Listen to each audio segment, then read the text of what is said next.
Mesdames, Messieurs les directeurs de publication, Mesdames et Messieurs les journalistes, à la faveur de la promulgation du nouveau code minier par le chef de l'État le 14 décembre 2016, il m'a semblé nécessaire et opportun de vous entretenir à propos et sur quelques autres sujets ayant trait à la vie du ministère des Mines, de l'Industrie et du Développement technologique. Aussi, tout en vous souhaitant une chaleureuse bienvenue à ce point de presse, je voudrais vous exprimer ma profonde gratitude pour l'intérêt que vous portez aux activités du ministère des Mines, de l'Industrie et du Développement technologique. Ce département ministériel qui vous accueille ce jour est porteur de nouvelles très importantes pour vos lecteurs, auditeurs, internautes et téléspectateurs tant nationaux que de l'extérieur. Il s'agit de la promulgation du nouveau code minier du Cameroun par le président de la République, son Excellence Paul Biya, le 14 décembre 2016. De la présentation de la mouture finale du plan directeur d'industrialisation du Cameroun, en abrégé PDI, par le cabinet Basics International le 21 décembre 2016. Et enfin, de la finalisation de l'étude sur la refondation de la Société nationale d'investissement, en abrégé SNI. Ces trois instruments majeurs pour le développement et l'émergence du Cameroun sont désormais disponibles et ils sont présents ici. D'où l'intérêt, mais surtout la pertinence de ce point de presse dont l'objectif est de mieux vous édifier sur ces avancées hautement qualitatives et bénéfiques pour notre pays, afin que vous puissiez à votre tour informer et éclairer vos auditeurs, lecteurs, téléspectateurs et internautes, en somme que vous serviez de relais auprès du grand public. La récente actualité concerne le nouveau code minier adopté par le Parlement, à savoir l'Assemblée nationale et le Sénat, et promulgué le 14 décembre 2016 par le président de la République. D'après le document de stratégie pour la croissance et l'emploi, DSCE, le secteur minier est l'un des piliers devant permettre au Cameroun d'atteindre l'émergence en 2035. De ce point de vue, alors même que la production industrielle actuelle est moins significative, le secteur minier est appelé à connaître une croissance exponentielle de ses activités d'ici à 2020. Plusieurs grands projets miniers industriels sont en cours de lancement ou de négociation pour un démarrage imminent, et le Cameroun n'a pour l'heure qu'une expérience très limitée de l'exploitation des mines solides, celles-ci principalement acquises dans l'artisanat de l'or et du diamant.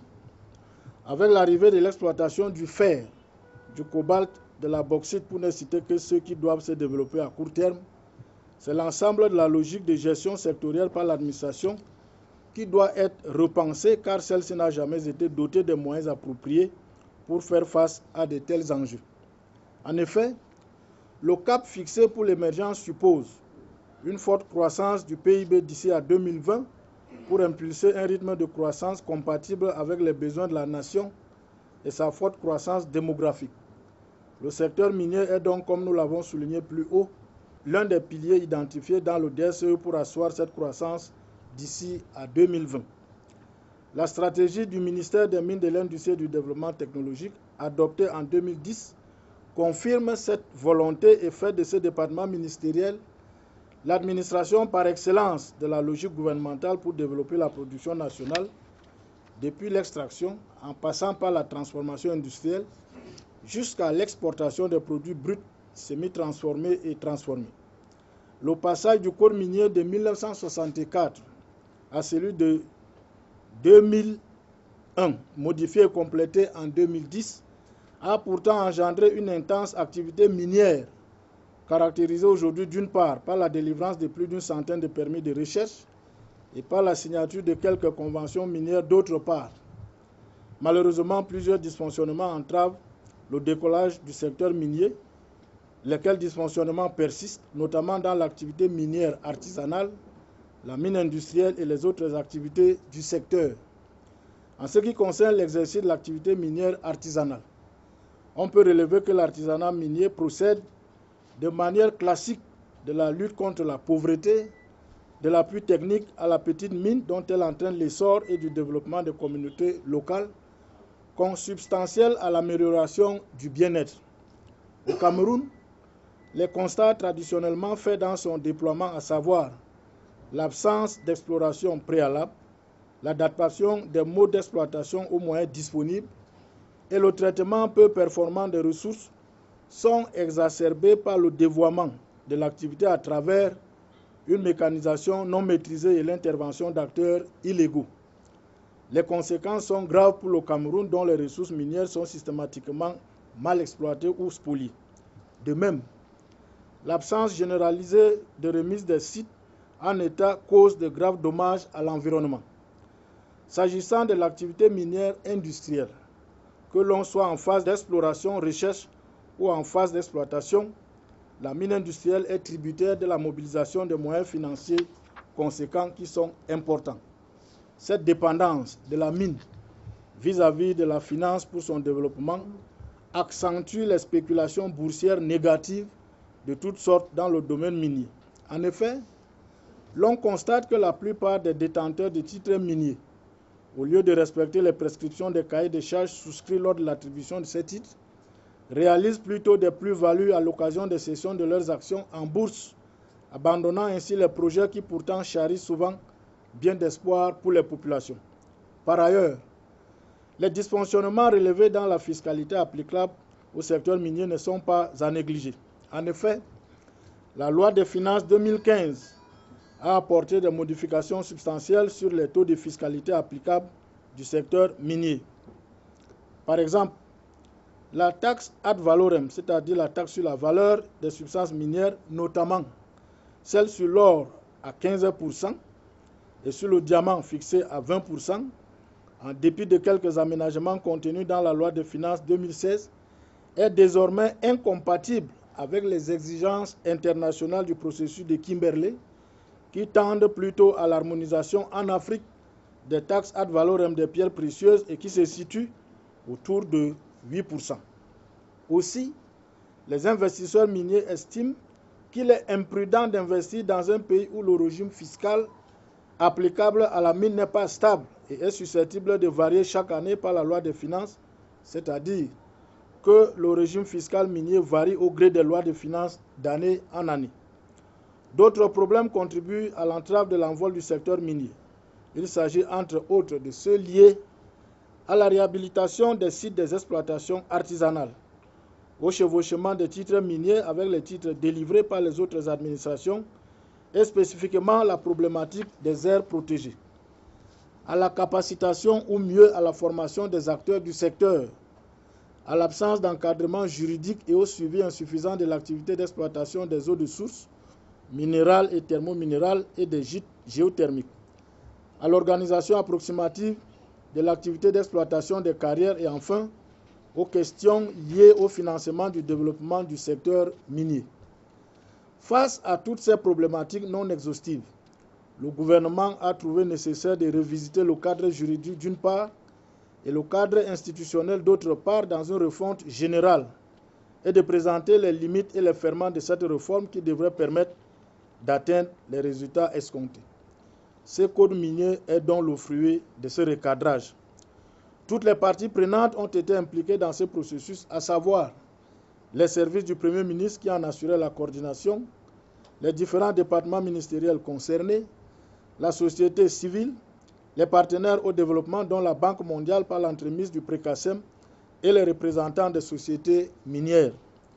L'enjeu majeur du gouvernement camerounais est donc de développer les substances minières solides et de construire une industrie durable intégrant les maillons de la filière, à savoir la recherche, la production, la transformation et la commercialisation.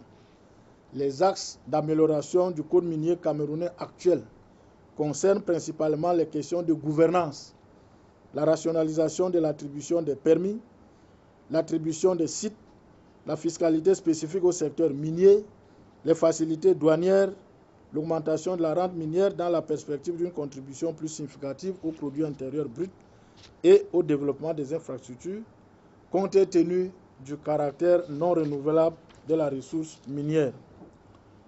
Le nouveau code minier s'articule en 12 titres et 242 articles et se veut en conséquence plus attractif et compétitif pour les potentiels investisseurs tant nationaux qu'internationaux, avec notamment les innovations suivantes. L'instauration d'une meilleure gouvernance à travers la rationalisation de l'attribution des permis, l'attribution des sites, la fiscalité spécifique au secteur minier. les facilités douanières pendant la phase de recherche qui, comme vous le savez, est une étape hautement capitalistique et à risque. L'institutionnalisation des principes gouvernant l'initiative de transparence dans les industries extractives, ITIE, et le processus de Kimberley. L'amélioration de l'articulation entre la loi minière et les législations domaniales, foncières, forestières, agricoles, sylvicoles et environnementales notamment. L'instauration d'une convention minière type et l'enrichissement de son contenu. L'institutionnalisation du contenu local dans les projets miniers pour maximiser les retombées sociales des dix projets et encourager les relations harmonieuses entre les promoteurs des projets miniers et les riverains des sites de projet.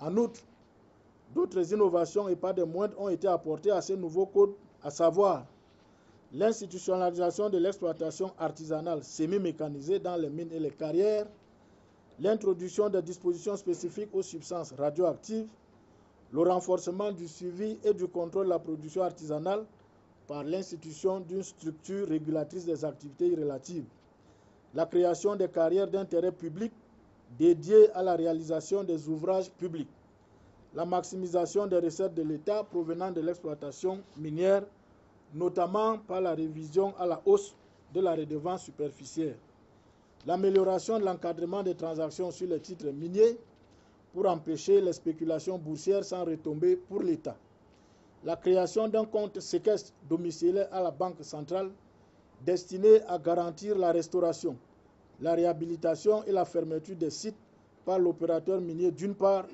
puis le développement et le renforcement des capacités du secteur minier d'autre part, l'encadrement juridique de l'activité d'exploitation des eaux de source, des eaux minérales, thermominérales ainsi que des gîtes géothermiques, l'amélioration de la prise en compte de la protection de la santé des populations dans le déploiement des activités minières, la clarification et le renforcement du régime des sanctions et enfin, l'instauration des normes de déclaration des ressources minérales et des réserves minérales. Voilà, mesdames, messieurs les directeurs de publication, mesdames et messieurs les journalistes, en quelques mots, l'économie du nouveau code minier camerounais que j'ai l'honneur de vous présenter ici.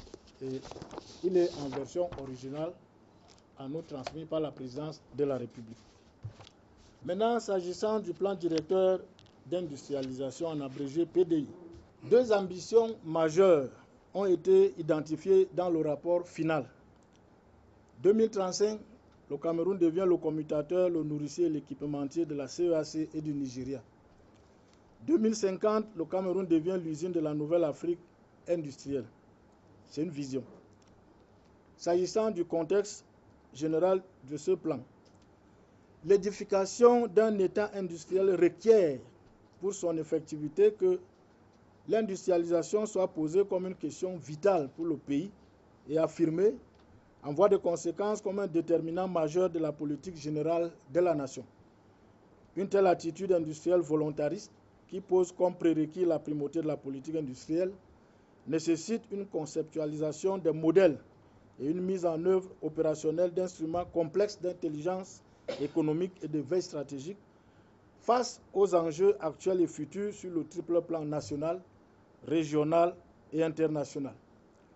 Conformément aux orientations du chef de l'État, dans son discours à la nation le 31 décembre 2015, qui déclarait, je cite, « En 2016, le pari majeur pour notre pays reste la création des conditions d'une véritable industrialisation. L'émergence ne se conçoit pas sans une industrie viable. » Fin de citation. Le gouvernement du Cameroun, par l'entremise du ministère des Mines, de l'Industrie et du Développement technologique, vient de réceptionner le rapport final du plan directeur d'industrialisation du Cameroun et ce plan est appelé à devenir la boussole de l'action gouvernementale pour traduire dans la réalité l'ambition de faire du Cameroun un pays émergent en 2035. Le plan directeur d'industrialisation a été élaboré avec la participation des différentes parties prenantes, dont le secteur privé et la société civile, en phase avec la logique de faire du Cameroun l'usine de la nouvelle Afrique industrielle à l'horizon 2050. Il reste cohérent avec l'agenda 2063 de l'Union africaine qui met en priorité la transformation des ressources naturelles africaines en Afrique. Ainsi, 3 enjeux et 3 grands défis nous interpellent dans la mise en œuvre de cette politique industrielle. S'agissant des enjeux, il s'agit du rattrapage de la croissance économique. Ensuite, de la reconquête du leadership par le Cameroun. Enfin, de la maîtrise des chocs structurels et ou systémiques. En ce qui concerne le rattrapage de la croissance économique, le taux de croissance du PIB nécessaire pour atteindre les objectifs du gouvernement est de l'ordre de 10%. Les éléments constitutifs de la vision du DLCE, dont l'objectif est de porter le Cameroun à l'émergence à l'horizon 2035, soit, en d'autres termes, faire accéder le Cameroun au statut de nouveau pays industrialisé, peuvent être résumés ainsi qu'il suit. Le Cameroun est dans une ère de développement économique et social durable, avec une économie forte, diversifiée et compétitive. L'industrie manufacturière est prédominante dans le PIB et dans les exportations. L'intégration à l'économie mondiale est effective. Le niveau de pauvreté monétaire est résiduel. L'ambition du Cameroun de devenir un pays à revenu intermédiaire se décline par la nécessité pour le pays d'accélérer et de conforter le rythme de croissance économique en mettant l'accent sur ses atouts immédiats que sont l'agriculture, l'extraction minière, l'exploitation forestière et en veillant à une répartition moins inégalitaire des dits revenus. Ainsi, a-t-il paru nécessaire que le Cameroun inscrive à nouveau ses politiques de développement dans une perspective plus large et plus globale pour renforcer la reprise économique amorcée depuis une décennie et l'asseoir durablement. D'où la nécessité de se doter d'une vision prospective préalable à toute stratégie nationale de développement à long terme. À la suite d'une démarche participative associant toutes les forces de la nation, les études structurelles du système, les aspirations des populations camerounaises et les engagements internationaux souscrits par le gouvernement, il s'est dégagé une vision partagée du développement au Cameroun. Toutefois, cette ambition fait face à 4 contraintes majeures, à savoir la croissance économique qui reste végétative, la démographie galopante, l'urbanisation explosive et une gouvernance insuffisante. Ces contraintes ont permis de définir les objectifs sectoriels et les indicateurs spécifiques. Il est utile de relever ici que l'horizon 25-30, 30 ans retenu correspond au temps de dédoublement de la population du Cameroun. Au-delà de l'aspect démographique, le choix de l'horizon a également été guidé par le souci de considérer une période suffisante pour les changements structurels. C'est le temps nécessaire à un changement de génération. S'agissant de la reconquête du leadership de 1945 à 1990, le Cameroun a dominé l'économie tant en Afrique qu'en dehors de l'Afrique. Mais depuis les années 90, la tendance est renversée. La stratégie qui consiste à concentrer l'effort industriel autour de la compétitivité des produits transformés mis sur le marché mondial a permis à ces anciens outsiders de rattraper le gap initial avec le Cameroun, de creuser un écart vis-à-vis du Cameroun avec des facteurs multiplicatifs plus importants. S'agissant de l'Asie, ce facteur a été multiplié par 16. Cette stratégie correspond davantage à la structure des marchés mondiaux où la compétition repose sur la valeur ajoutée des produits à écouler et la construction de marchés intérieurs. L'enjeu de la nouvelle donne stratégie n'étant plus de disposer des ressources naturelles, il faut donc développer la capacité à les valoriser à un haut niveau, tout en réussissant à garantir des débouchés à ces mêmes produits. En ce qui concerne la maîtrise des chocs structurels et ou systémiques, il faut rappeler ici qu'il s'agit des chocs des transitions politiques, des chocs du fossé numérique, des chocs des marchés, des chocs géostratégiques du golfe de Guinée. S'agissant des défis à relever,